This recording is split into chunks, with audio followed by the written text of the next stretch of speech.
이번에는 주의력 결핍 과잉 행동장애 ADHD의 원인과 치료에 대해 알아보겠습니다. ADHD의 원인. ADHD의 원인은 아직 정확히 알려진 바가 없지만 여러 요인이 작용할 수 있습니다. 유전적 요인. 가장 큰 원인 중 하나로 유전자가 ADHD 발병에 중요한 역할을 할 수 있습니다. 가족 내에서 ADHD가 많이 나타나는 경우가 있습니다. 신경생리학적 요인. 뇌 구조와 기능에 변화가 있을 수 있으며 주의력과 자극 제어에 관련된 뇌 활동에 문제가 있을 수 있습니다. 환경적 요인. 출생 전후의 환경적 요인들이 ADHD 발병에 영향을 줄 수 있습니다. 예를 들어 조산, 저출생 체중, 뇌 손상, 조기 출생 등이 그예입니다. 신경화학적 요인. 뇌에서의 도파민과 노르에피네프린의 불균형이 ADHD와 관련이 있을 수 있습니다. 이 요인들이 결합하여 ADHD의 발생을 유발할 수 있으며 개인의 환경과 유전적 요인이 발병 위험을 증가시킬 수 있습니다. 도파민과 노르에피네프린의 부족과 불균형에 대해 알아보겠습니다. ADHD 환자들의 뇌에서는 전두엽의 활동이 감소되는 경향이 있습니다. 전두엽은 주의력, 계획, 충동 조절 등 여러 인지 기능을 담당하는 부분입니다. 전두엽의 신경 전달 물질로서 도파민과 노르에피네프린이 중요한 역할을 합니다. 도파민은 동기부여와 보상 시스템에 관련된 역할을 하며 노르에피네프린은 주의 집중과 각성 상태를 유지하는 데 관여합니다. ADHD에서는 도파민과 노르에피네프린의 불균형이 주로 두 가지 방식으로 나타납니다. 첫째, 도파민 수치가 낮아지거나 도파민의 재흡수가 증가하면서 도파민 전달이 감소합니다. 도파민은 뇌의 보상 시스템과 동기부여, 집중력 유지에 중요한 역할을 하기 때문에 도파민의 부족은 주의력 결핍과 동기 저하, 그리고 충동적 행동을 야기할 수 있습니다. 둘째, 노르에피네프린의 전달이 제대로 이루어지지 않습니다. 노르에피네프린은 주의 집중과 각성 상태를 유지하는 데 필수적입니다. 노르에피네프린 수치가 낮아지거나 제대로 분비되지 않으면 주의 집중이 어려워지고 과잉 행동이나 충동성이 증가할 수 있습니다. 이러한 신경 전달 물질의 불균형 상태는 ADHD 환자의 전두엽 기능 저하로 이어지며 이는 주의력 문제, 과잉 행동, 충동 조절의 어려움 등 ADHD의 주요 증상으로 나타납니다. 이 불균형을 조절하기 위해 사용되는 약물들은 도파민과 노르에피네프린의 농도를 증가시켜 전두엽의 신경 전달을 개선하고 증상을 완화하는 데 도움을 줍니다.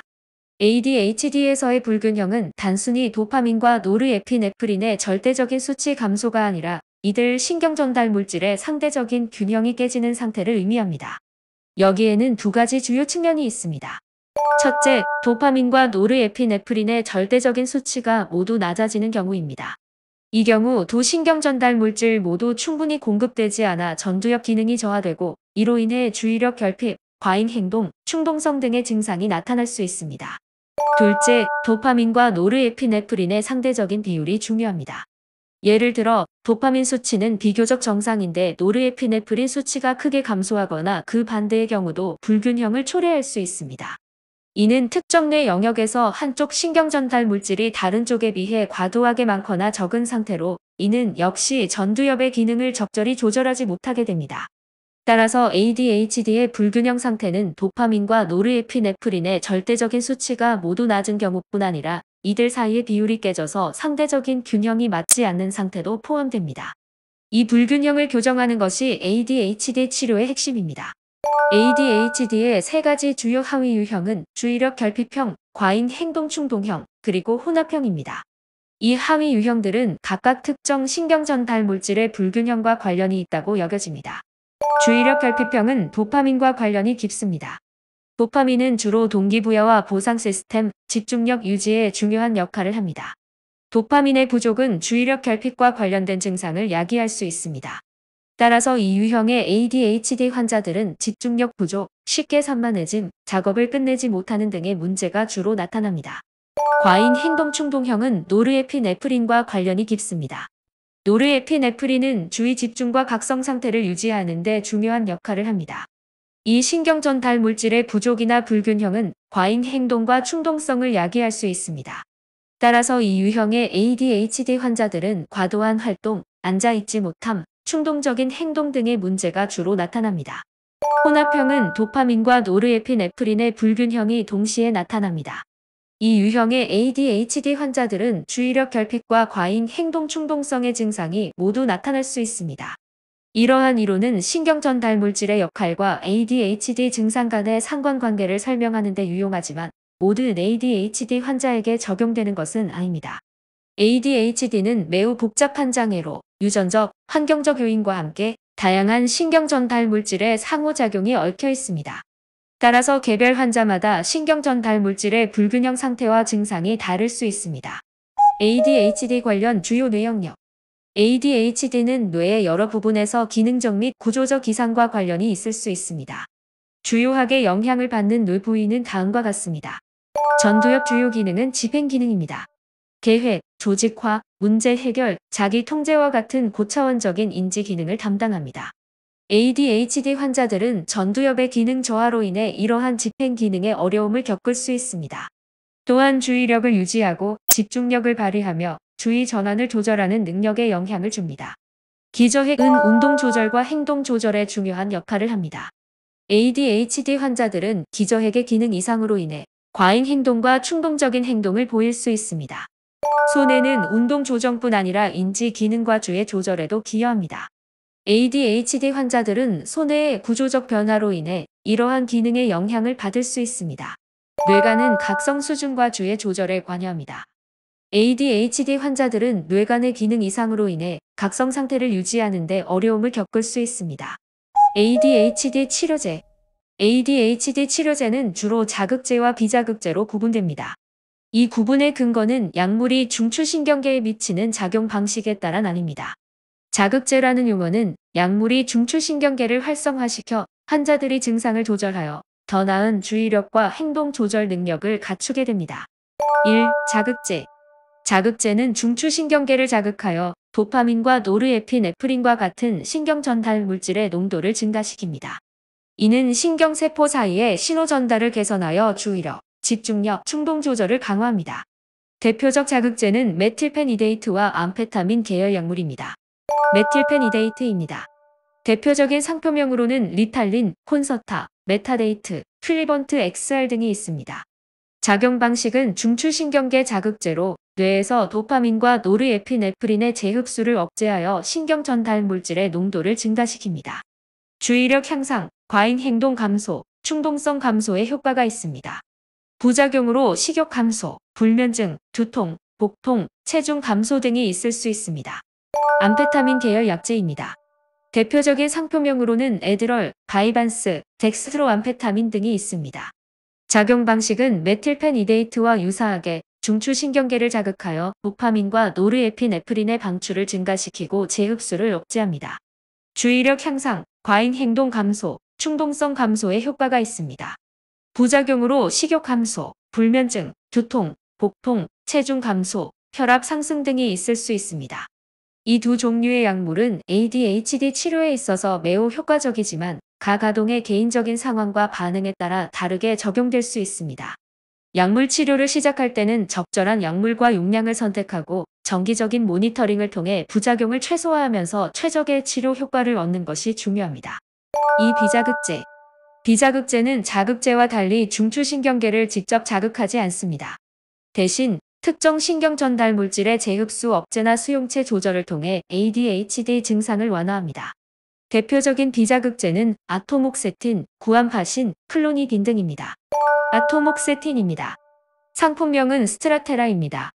노르에피네프린 재흡수 억제제로 작용하여 시냅스 내 노르에피네프린 농도를 증가시킵니다. 구암파신입니다. 상품명은 인투니브로 알파2A 아드레날린 수용체 작용제로 노르에피네프린 신호 전달을 안정시켜 주의력과 충동 조절을 개선합니다. 클로니딘입니다. 상품명은 카타프레스, 카프베이 등입니다. 알파2 아드레날린 수용체 작용제로 중추신경계의 신경신호를 안정시켜 ADHD 증상을 완화합니다. ADHD의 약물치료. ADHD 약물치료는 만 6세 이상부터 시작하는 것이 권장됩니다. 너무 어린 아이들에게 약물치료를 시작하는 것은 신중을 기해야 하며 증상이 매우 심각하고 다른 치료 방법들이 효과가 없을 때 고려됩니다. 다음은 ADHD 약물치료를 시작하는 연령과 관련된 주요 사항들입니다. 만 6세 이상. 대부분의 ADHD 치료 지침에서는 만 6세 이상의 어린이에게 약물 치료를 시작할 수 있다고 권고합니다. 이 연령대의 아이들은 약물의 효과와 부작용을 좀 더 잘 관리할 수 있습니다. 종합평가 필요. 약물 치료를 시작하기 전에는 종합적인 평가를 통해 ADHD 진단을 확정하고 약물 치료가 적절한지 확인해야 합니다. 다른 치료 방법과 병행. 약물 치료는 행동치료, 교육적 지원 등과 병행하는 것이 좋습니다. 특히 어린 아이들에게는 부모 교육과 행동치료가 중요합니다. 부작용 모니터링. 약물 치료를 시작한 후에는 부작용을 주의 깊게 모니터링하고 필요시 약물 조절을 통해 최적의 치료 효과를 얻도록 해야 합니다. 현재 만 6세 이상의 아동에게 가장 많이 사용되는 ADHD 약물로는 메틸페니데이트와 암페타민 계열의 약물이 있습니다. 이 두 종류의 약물은 ADHD 증상을 관리하는 데 매우 효과적입니다. ADHD 치료에 사용되는 자극제의 부작용. ADHD 치료에 사용되는 자극제 약물은 매우 효과적이지만 일부 환자에게는 부작용이 발생할 수 있습니다. 자극제의 부작용은 약물의 종류, 복용량, 개인의 건강 상태 등에 따라 다를 수 있습니다. 주요 부작용은 다음과 같습니다. 일반적인 부작용입니다. 식욕 감소. 자극제는 식욕을 억제할 수 있어 체중 감소나 성장 지연을 초래할 수 있습니다. 불면증. 자극제는 각성을 증가시키기 때문에 수면에 문제가 생길 수 있습니다. 위장 문제. 복통, 메스꺼움, 구토 등의 위장 문제가 발생할 수 있습니다. 두통. 두통이 자주 보고되는 부작용 중 하나입니다. 긴장 및 불안. 자극제는 긴장감과 불안을 증가시킬 수 있습니다. 심혈관 부작용입니다. 심박수 증가. 자극제는 심박수를 증가시킬 수 있습니다. 고혈압. 일부 환자에서 혈압 상승이 관찰될 수 있습니다. 심혈관 질환. 드물지만 심장 발작, 뇌졸중 등의 심각한 심혈관 질환이 발생할 수 있습니다.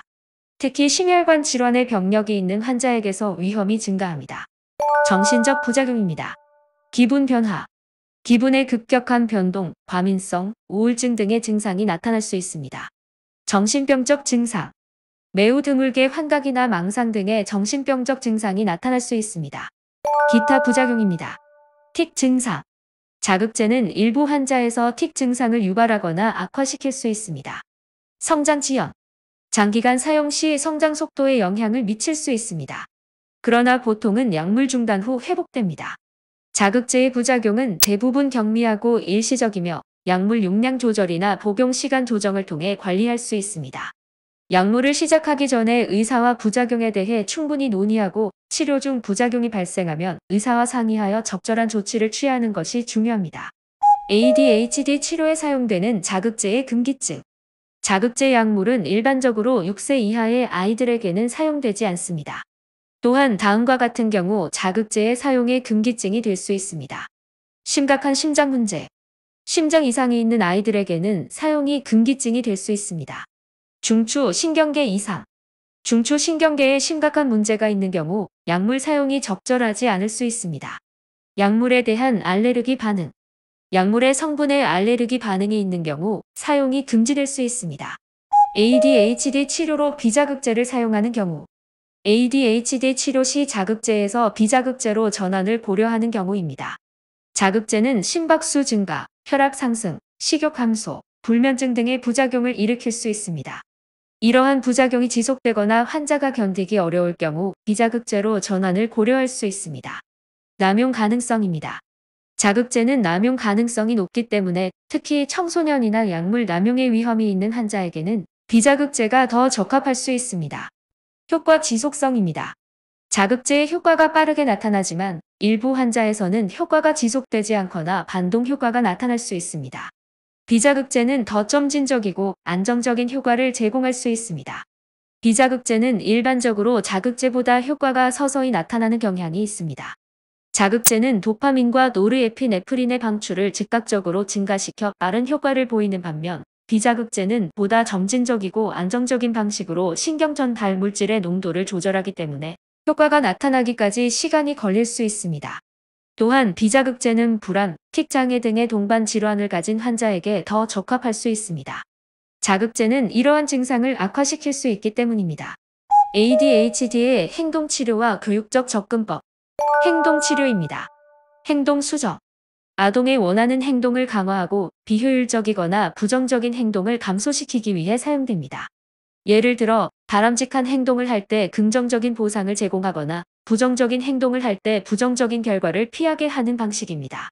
구조적 전환. 아동이 더 효과적으로 조직화되고 계획을 세우는 데 도움이 되는 구조적 전환 기술을 학습합니다. 일일 일정표나 할 일 목록을 사용하여 시간 관리와 집중력을 향상시키는 방법입니다. 교육적 접근법입니다. 특수교육 서비스. 학교에서는 개별 교육 계획이나 특수교육 서비스를 제공하여 아동의 학습과 행동적 필요에 맞춘 개인 맞춤형 지원을 제공합니다. 학습 지원. ADHD 아동들은 자신의 학습 스타일에 맞춘 보조 도구나 기술적 지원을 통해 학습을 돕는 것이 중요합니다. 예를 들어 텍스트를 읽고 이해하는 데 어려움이 있는 아동에게는 읽기 지원 프로그램을 사용할 수 있습니다. 사회적 기술 교육. 사회적 상호작용과 대인관계 스킬을 향상시키기 위해 사회적 기술 교육을 제공합니다. 이는 친구와의 상호작용, 팀 작업, 갈등 해결 등을 포함할 수 있습니다. ADHD 치료 역사. 1937년 미국 소아정신과 의사인 찰스 브래들리는 벤제드린이라는 암페타민 계열 약을 두통 치료제로 사용하던 중 이 약물이 아이들의 주의력과 학업 성취도를 개선시키는 효과가 있다는 것을 발견했습니다. 이 발견은 ADHD 치료에 암페타민 계열 약물이 사용되기 시작하는 중요한 계기가 되었습니다. 1950년대에 메틸페니데이트가 개발되었습니다. 메틸페니데이트는 원래 우울증, 만성피로, 나르콜렉시 등의 질환을 치료하기 위한 목적으로 시바제약 회사에 의해 합성되었습니다. 이후 ADHD에 대한 효과가 입증되면서 ADHD 치료제로 널리 사용되게 되었습니다. 리탈린은 메틸페니데이트의 상표명으로 ADHD 치료에 널리 사용되기 시작했습니다. 리탈린이라는 이름은 이 약물을 개발한 시바제약회사의 화학자 레오노르 페니스의 아내 리타에서 유래되었습니다. 그는 아내가 이 약물을 복용하고 테니스를 칠 때 집중력이 향상되는 것을 보고 아내의 이름을 따서 리탈린이라고 명명했습니다. 이 약물은 주의력 결핍과 과잉 행동을 조절하는 데 효과적이었습니다.